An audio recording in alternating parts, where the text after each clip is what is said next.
Hi everyone! Samahan nyo kaming magluto ng ginataang sitaw kalabasa. Igisa lang ang bawang sibuyas luya, pagkatapos ilagay natin ang kalabasa at sitaw. Ang ginamit naming sahog ay pritong tuna. Yan, so i-mix lamang natin to at pagkatapos ma-mix, lalagyan na natin ito ng mga pampalasa. Gumamit kami ng 2 tali ng sitaw. Yung nabibili sa palengke 2 tali, halagang 20 pesos lang. At yung kalabasa naman, halagang 30 pesos. Kaya matipid na at masustansya pa.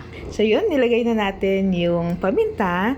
Pagkahalo, tinakpan muna natin to para mabilis siyang maluto. Pagkatapos takpan ng mga 5 minuto, at makikita nyo naman dun sa gulay na medyo malambot na siya. Yan, nilagyan na natin ng isang pouch ng Cocomama o katumbas nito ay isang baso ng kakanggata na galing sa isang nyog. Hinaluan na rin natin ito ng malunggay at yung 2 siling pansigang. Pagkatapos, dagdagan natin ng asin at paminta ayon sa ating panlasa at maaari din kayong gumamit ng mga iba pang pampalasa katulad ng ginasa mix or magic sarap or kahit yung mga pork or beef cubes. Pakuluin lamang natin ito ng ilang pang mga minuto at kapag tama na ang lambot ng ating kalabasa at sitaw, ayan, ready to eat na ang ating ginataang sitaw at kalabasa. Sana masubukan nyo rin.